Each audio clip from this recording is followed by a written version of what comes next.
Did you miss your deadline to renew your Medicaid coverage? You can still send your completed annual review form to Healthy Connections Medicaid. You may be assigned to another health plan, but you can ask to come back to First Choice within 60 days of renewed Medicaid eligibility. It's your family. It's your choice. First Choice is the right choice. Renew and choose us. Visit selecthealthofsc.com/renew to learn more. Breast milk science. It's a thing, and it's our thing. We're ByHeart. We're an infant formula company on a mission to get a lot closer to the most superfood on the planet, breast milk. Our patented protein blend has more of the important and most abundant proteins found in breast milk. We're the first and only U.S.-made formula to use organic, grass-fed whole milk, not skim. We make our formula in our own factories in Iowa, Oregon, and Pennsylvania, using a small batch manufacturing process that works to preserve the integrity of our ingredients. We ran the largest clinical trial by a new infant formula company in 25 years, and clinically proved benefits like easier digestion, less gas, and softer poops versus a leading infant formula. We were the first infant formula company to earn the Clean Label Project Purity Award. And while we put a lot into ByHeart, there's a long list of things you won't see on our ingredient list, like no corn syrup, no maltodextrin, no GMO ingredients, no soy, no palm oil. ByHeart, a better formula for formula. Learn more at byheart.com. Up the coast with 2 murders behind me, telling all to a nice white-haired old lady when the clock struck 12. From the pen of Raymond Chandler, outstanding author of crime fiction, comes his most famous character in The Adventures of Philip Marlowe.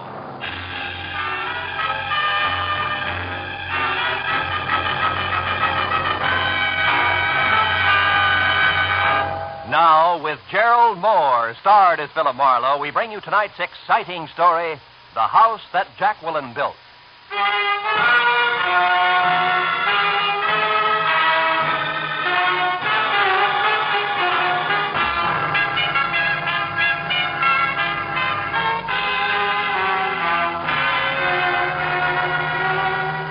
They say the end of an old year and the start of a new is a good time to take stock. To stand back and give yourself the once-over. Do a reissue on that tired list of resolutions. But for a private detective, that routine only means tallying up the times you've dirtied your hands on someone else's murder or dirtied your brain with their schemes. So you let the hide on your heart grow a little thicker, pull the part of your mind that feels things a little farther back into its shell, and maybe plan on later hunting up a cup of kindness or two someplace. But even that has a price tag on it these days. So there was work to do and a fee to collect before I could pick up the tab on an evening's fun. Hey, you're a detective? That's not a fair question. Won't you sit down? That's fantastic. I tell you, I'm going crazy with this horrible trick of fate. What's the matter? What's going on? The house, it's gone. It's vanished. What And house? all the papers with it, years of research, months of grueling work in the jungles, volumes of preciousness, all gone. Whisked away from the very heart of a teeming city, an entire house. Now, look, if you just sit down and tell me who you I are, no object. I must have action. I must locate. Who are you? Professor Felix Piper. What's all this talk about jungles and research? Botanical research, tropical herbs in South America, years of it all for nothing now because the house has disappeared. Look, you said that several times. Now, look, You investigate things. You've had experience. I want to hire you now. I go to where a house should be, a house in which I myself have stood. And what do I find? A vacant lot, a hole in the ground. And all I... my Professor, heart. take it easy. My heart. Here, come on over to the couch and lie down. Take it easy, will you? I will, thank you. Oh, I'll be all right. It's all been such a shock. Oh, Stuyvesant's sudden death. The long trip to get our papers and then to find the house gone. Yeah, I know. Now, look, if you just lie there a few minutes until you feel better, we'll start over. A little closer to the beginning. That's all right. Oh, Professor, what's the matter? What's happened here? Well, today the house has disappeared, and the professor's collapsed trying to tell me about it, and Oh. Who are you? I'm Professor Piper's assistant. What do you assist him with? Stephanie, I'm glad you got here. Yes, don't worry. It's nothing. I'll be all right. But let's not waste any more time. You've got to find out what happened to that house. Please, Professor Piper, don't excite yourself. Oh. Let me explain to the detective. Marlowe, Philip Marlowe. I'm Stephanie Fraser. Hello. Please, the house, Stuyvesant, the papers. All right, Professor, all right. Yes, all right. Mr. Marlowe, I presume he got as far as telling you that for over a year we've been in South America, in the interior of Brazil, studying tropical herbs. Yeah, part of that got in there somewhere, I think. Yes, of course it did. Tell him about the house, Stephanie. One step at a time, Felix. Now, look, Professor, I've got something here that'll do you the world of good. Ah. Me, too, I think. Now, try this. Take your time about Yes, it. I will. Mr. Marlowe, could I speak to you in the other room for a moment? Of course. I'll be right back, Mr. Piper. Yes, but hurry. Volatile, isn't he? Yes, but a brilliant partner. As I was saying, Mr. Marlowe, we've been almost completely out of touch with civilization for over a year. Really? You'd never know it. Beauty parlors before miracles. Please, Mr. Marlowe, let me tell you what happened. Okay. Professor Piper's collaborator and partner, Maxwell Stuyvesant, caught fever and died 3 weeks ago. Where was this? Brazil. Where the nuts come from? Nothing, huh? Look, Mr. Marlowe, they had worked together for years, and all their notes and papers were kept stored at Stuyvesant's place here at Los Angeles. We came here to get that material. And the house was gone. Fantastic, isn't it? Certainly is. We all thought Maxwell Stuyvesant's wife, Catherine, was living in it. She owned it. In her name? Yes. Oh. Maxwell actually owned nothing. He didn't want to. He was gone all the time. That didn't sit too well with Catherine, huh? Right. She wanted Stuyvesant to stay home, and he always promised her that someday he would, and they'd live a happy life together. But, well, she was a young woman, impatient, I guess. Yeah. Where's she now? Well, one of the neighbors, an old woman, said she thought she remembered hearing that Catherine went to Nebraska. Nebraska? And that's all we know. Professor Piper and I are stumped. We came to you because we want action and want it fast. Will you help us? Well, the whole year's been screwy. There's no reason why this should bother me.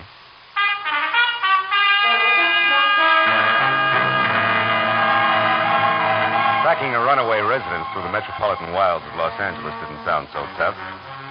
So after Stephanie gave me the address, 8840 on Orange Drive, and told me that she and the professor could be reached at Villa 3 in the Wilshire Gardens, I got in my car and drove out Orange Drive to where a house numbered 8840 should have been. I found that said house had been moved out 6 months ago, and in the middle of the night, too. But where, why, or who had done the job, nobody knew.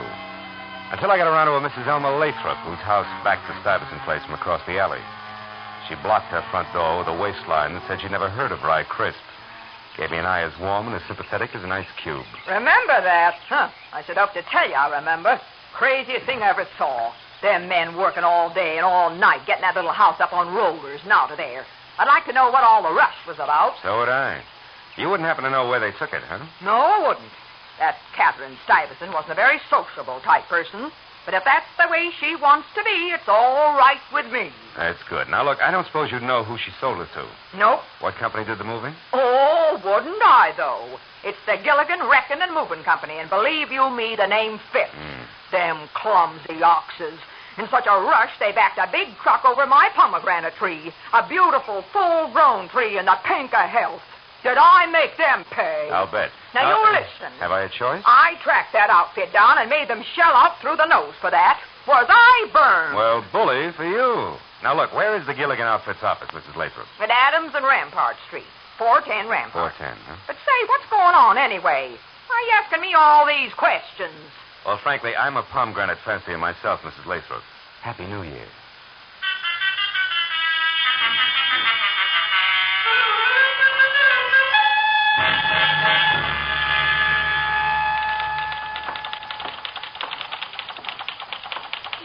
You want something? Yeah, this is 410 Rampart, isn't it? That's correct. Well, your sign outside says Blukman's Novelties. Are you one of them? Ashtrays, paperweights, bronze, silver baby Okay, shoes. honey, okay. Now, look, I'm looking for the Gilligan Wrecking and Moving Company. I was told they had this place 6 months ago. That's right. But they're out of business now. They went broke last September. Oh. Boss left town in a hurry. How do you like that? Not much. Mr. Gilligan owed everybody wages, including my boyfriend. He used to work for Mr. Gilligan. That's how we met Bat. Bat? They were moving out as we moved in. It's a small world, huh? Getting smaller all the time. Now, look, I'd like to talk to your boyfriend, Miss, Bessie. Bessie. Well, Bat lives real close to here. The Beekman Room. Oh, thanks, Bessie. What's Bat's last name? Battenschlag. Who? Battenschlag. Yeah, anybody'd know that. Well, you better just call him Bat. All right. And, tell him to drop around, will you?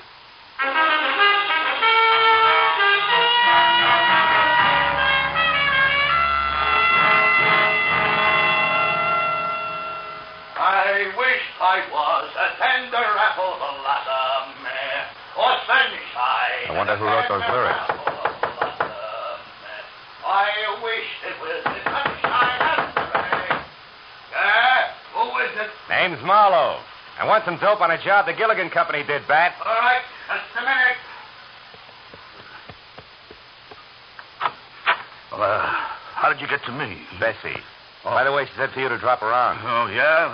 Dumb dame. Don't I every night? Come on in, buddy. Excuse the robe. I was in the shower. Sure. Now, look, Bat, were you working for Gilligan 6 months ago?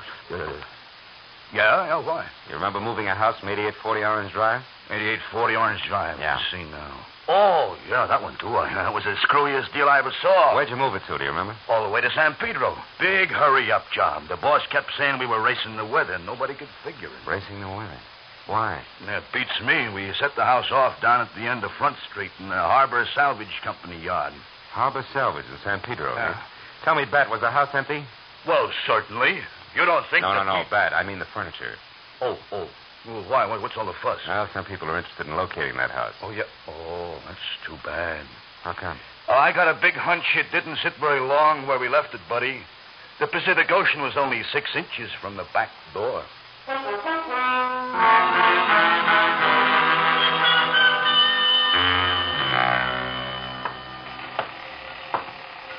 I'm Pete Nias, mate. What's on your mind? Well, if you're the head man of Harbor Salvage Company, a house is on my mind. That's me. But I don't want any more house jobs. I did one this year, and that's plenty. 6 months ago, house delivered by Gilligan? That's it, mate. And I did a masterpiece, if I do say so myself. Sure wouldn't chance it again, though. Too shifty. Never mind your career. What happened to that house? What happened? Why, I loaded it on that old woman's barge. What old woman? As I was saying, I loaded it on that old woman's barge, battened her down, ship shape in the last 2 days, good sailing weather, and sent her out to sea. You mean that house left here on a barge? That it did, mate. Bound for the Golden Gate in the upper arm of San Francisco Bay. Oh, fine. Little shrimp fishing town in the backwater there called Wilson. If I remember right, it's on San Pablo Bay, about 15 miles north of Berkeley. Oh, now do you mind telling me who the old woman was who owned that barge, Nias? Not a bit. Kindly old soul she was, named Jacqueline Beatty. Went aboard with the house and waved goodbye from the front door. She pulled out. All smiles, too. What's the matter, son? You look like a deckhand who's lost his sea legs.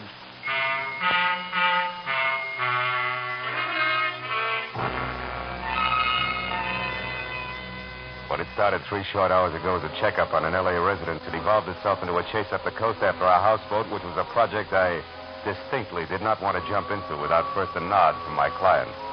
In fact, I was ready to scuttle the whole business. So I found the phone and called Villa 3 at the Wilshire Gardens. Yeah, hello. Hello? Is that you, Matthews? Yeah. This is Marlowe. Oh, hiya, Phil. What can I do for you? But make it snappy, will you? I'm up to my ears. Hey, wait a minute.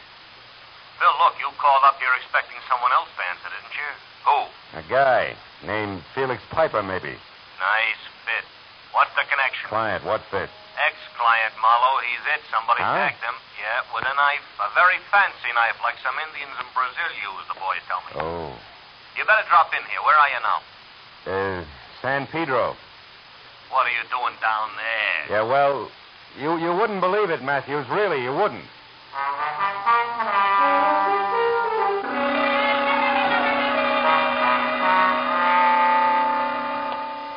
Morning. Yeah, see if we can get all of that bell house now. Okay. Oh, hello, Marlowe. Hiya, Matthews. Any progress? Too soon. Anyway, I'm counting on you for that. Come on inside, have a look. Okay. When did it happen? A couple hours ago. Mm-hmm. What was his dodge, anyway? We found a club membership card lists him as a botanist. True? Yeah, as far as I know. Spent a lot of time in research in Brazil. Where the nuts come from? Nothing. Oh. Well, there's your client, Phil. Professor Felix Piper, and somebody nailed him right between the shoulders. Hey, Matthews. Hmm? Something's awful haywire. What do you mean? That's not the man who hired me.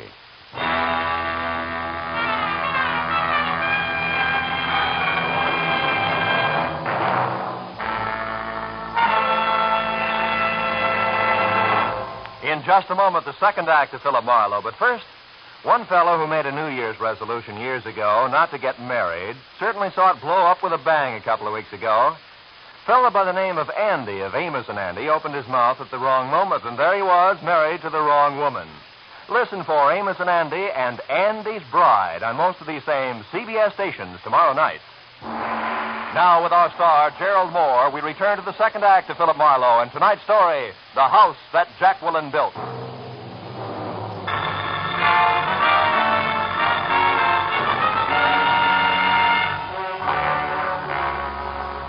When I told Detective Lieutenant Matthews that the crumpled form at our feet identified as Felix Piper, and the Felix Piper who had hired me were not one and the same, he arched a single eyebrow slowly. When I told him the rest of the story, both eyebrows practically leaped from his forehead.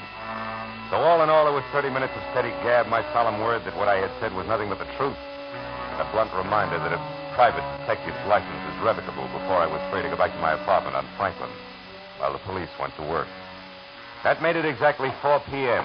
when, key in hand, I reached for my front door lock just as it swung in and away from me. Come in, Mr. Marlowe.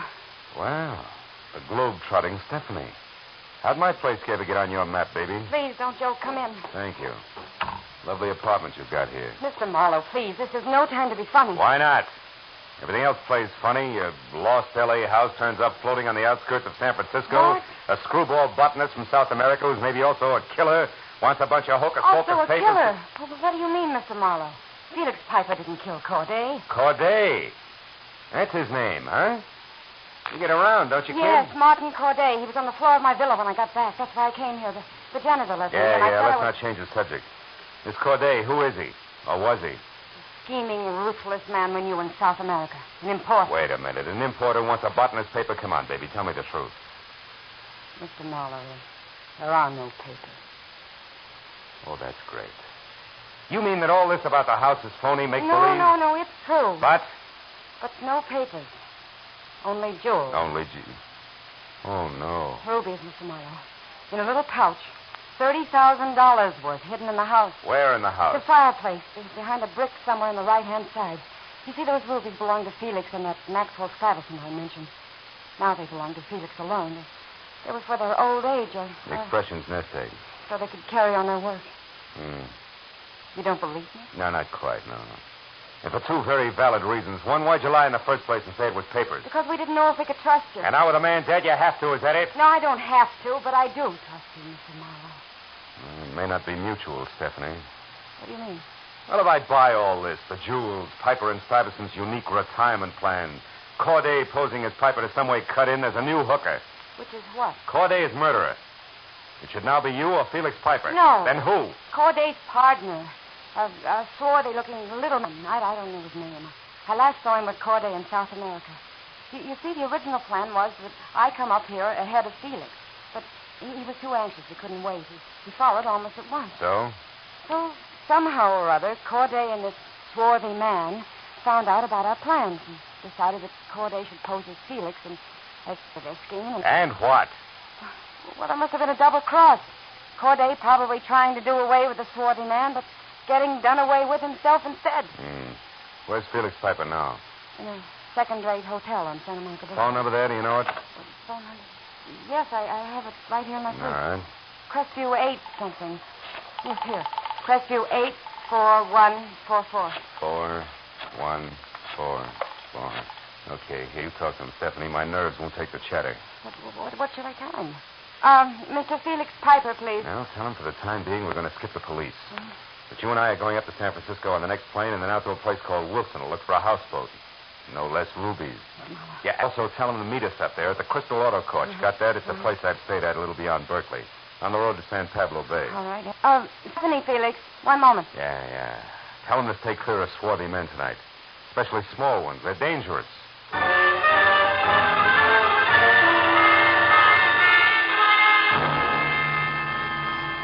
It was 2 hours and 30 minutes later when Stephanie and I drove into the quiet fishing village of Wilson on San Pablo Bay that hugged the bend of the sloping shoreline like it was afraid of falling in. Our best bet for information would be the local gas emporium. So I drove my rented car in at a round-shouldered one-pump station. Something freckled and gangling with a shock of flame for hair pulled himself out of it and arms and legs working independently, wobbled over, braced himself against the car. Gas or just information, folks. Don't be ashamed. Everybody from out of town gets lost in Wilson. It's so big. Made it funny. Look, if that's the case, we'll own up right away, Red. We're looking for a houseboat. Yes. Well, then you better try the water. This boy kills himself, doesn't he? Look, Red, we're in a hurry. This houseboat, it belonged to a lady named Jacqueline Beatty. No more jokes, huh? Yeah, don't worry. There's nothing funny about that. Screwy old widow. Believe me, she's sad. Sad? Why? Well, about 6 months ago, she took every cent she had, went down to L.A., bought a house, and bought a barge, and put them both together and come back here. To do what? To sit. To do nothing. All day and all night long. She never leaves. You know why? Nope. Neither does nobody else. except that her husband was an artist, painted sea pictures, so she likes it around the water. But she's nuts, I tell you. Acts like the place is, acts like it's made of gold. Gold? Now, look, Red, tell me, how do I get there? We're reporters from L.A. doing a story on her place. Oh, newspaper people, huh? Your reporters usually are, boy. Well, that's different. Smart, Ellie. It's 1 block straight ahead, then right, and down to the bay. Thanks, Red. Happy New Year. Yeah, it sure is.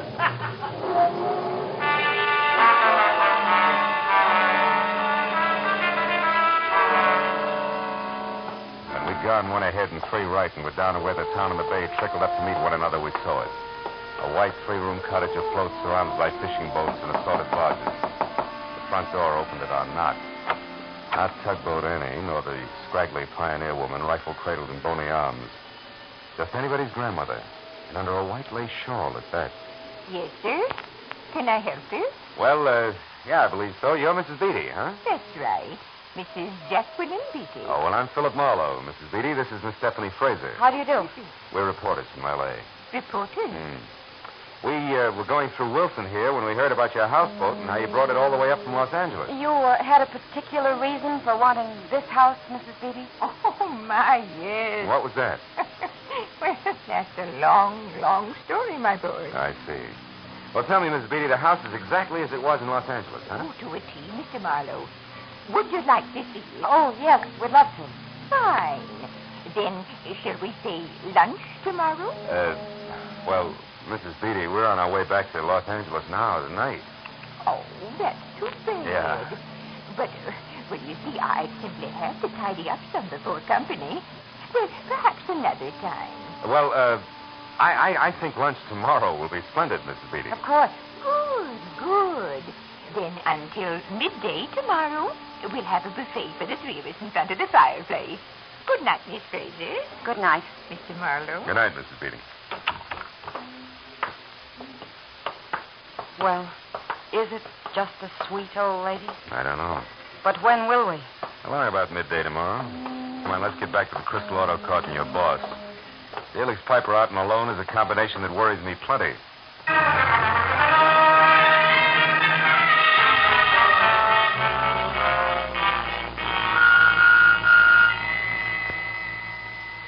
No, Mr. Marlowe. Mr. Piper hasn't shown yet, but he should any minute now.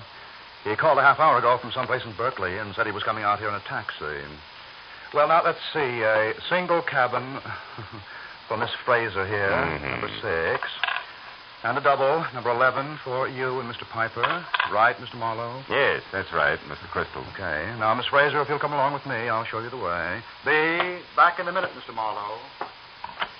I'll just tidy up Phil. Then I'll come back here and wait with you for Felix. I'm so worried. Yeah, I know. Well, he'll be all right once he's with us. I hope so, Phil. Oh, Mr. Crystal, can I call L.A. on this phone here? Oh, sure, Mr. Marlowe. Long distance is 110.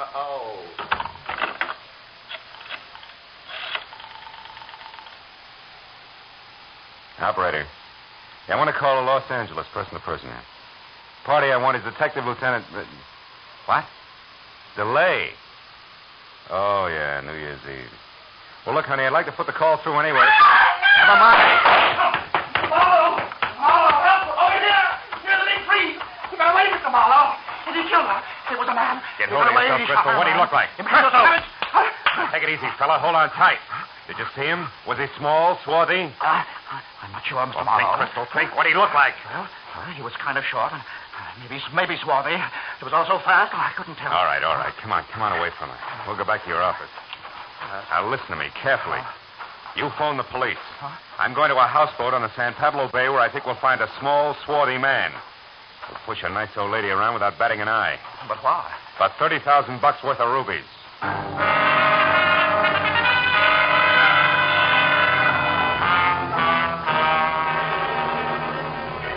After I'd met Felix Piper and told him what had happened to Stephanie and brought him up to date on everything else, I slammed my right foot down hard on the accelerator and kept it that way until we were back at San Pablo Bay out of the car and running toward Jacqueline Beatty's houseboat, where I figured the swarthy man who seemed to know every move might show. But there I was wrong, because Jacqueline was all alone, safe and sound, and surprised. Why, Mr. Marlowe, you weren't expected till midday tomorrow. And that girl isn't But she won't be with us, I'm afraid, Mrs. Beatty. By the way, we're not reporters. Mrs. Beatty, the lady in question is dead. And so is another man. Oh. And all because of $30,000 worth of rubies in a pouch that's behind one of the bricks in that fireplace. Yes, and I'm going to find them right away. They've got to be here. And this poker should sound them out in a hurry, yes. What's that, Joe? Mrs. Beatty. We've been too long. The news of these rubies doesn't seem to surprise you. Hey. What is it, Mr. Marlowe? A hunch, Mrs. Beatty. Get out of the way. A gun. Yeah. For a man named Corday. What is it, Marlowe? What did you say? Corday. As in Martin Corday, and it looks like I was right. Yes, but it may not do you any good. That's my shoulder. Oh, Mr. Marlowe, is he going to die? Not until the state gets its hands on him. Yes. You see, Mrs. Beatty, he's killed twice tonight, right, Corday? Come on, if you want an ambulance, talk. Yeah, they had it coming on, and Stuyvesant was double-crossed by Piper on his deathbed. Stuyvesant wanted the rubies to go to his wife, Catherine. What? Hold it, Mrs. Beatty. Go on, Corday. The real Piper was a crook, huh? Decided to get the jewels himself. Is that it? Yes, but he was also dumb. No. So Stephanie, the secretary, crossed him for a pretty deal with me. It was all her idea. Going to you for help with me, posing as Piper. Oh. Go on. Oh, Mr. Marlowe. Go on, Corday. Yes, and Stephanie decided to double-cross me. After you stabbed the real Piper because he got up to L.A. in your villa sooner than expected, huh? Yes, but she couldn't cross me. I was following her all the time. She didn't phone you from my place? No. I was outside your door then, and she was talking to a number she made up. You're lucky you handed her the phone when you did. If you hadn't, she would have shot you. It was all lies. It was lies. The swarthy man included. There isn't one. Mr. Marlowe, he's... Just unconscious, Mrs. Beatty. I'll get an ambulance. Yes, hurry. I'll show you where the phone is. Yeah, after you tell me about the jewels, huh? The rubies, Mrs. Beatty. Your lack of surprise about them being hid in the fireplace, I mean. How come? Well, I found those 6 months ago when I bought this house from Catherine Stuyvesant in Los Angeles. By the way, Mr. Marlowe, how did you know that man was Corday? Fireplace, honey. He went to the wrong side. It was worth a shot in the dark. Well, the phone's over there. You know, I noticed the loose brick on the right-hand side of the fireplace the moment I walked in. You see, I built this house with my own hands. Really? Why'd you move it up here, honey? Because my husband and I spent our honeymoon in this house. And we found our happiness here at San Pablo. Oh. You also found the rubies and sent them back to Catherine Stuyvesant? Yes, Mr. Marlowe. Well, Happy New Year, Mr. Marlowe. Happy New Year, Jacqueline.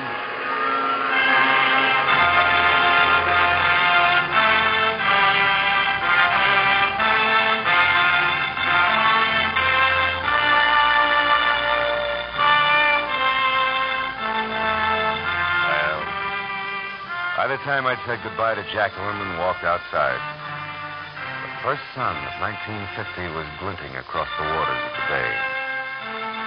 1950. Another chance for Marlowe and for the world. I hope we both do better with it this year.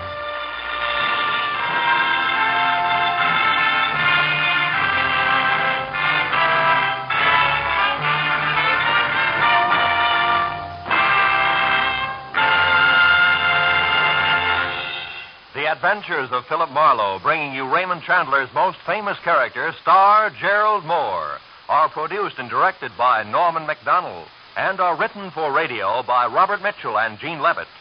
Featured in the cast were Lois Corbett, Howard McNear, Georgia Ellis, John Daner, and Parley Bear. Detective Lieutenant Matthews is played by Larry Dobkin. The special music is composed and conducted by Richard Orant. Be sure and be with us again next week when Philip Marlowe says... This time each carried a torch, and each was burned by it. The heel, the hero worshiper, and the hard-bitten blonde. And all because of a woman already 2 days dead.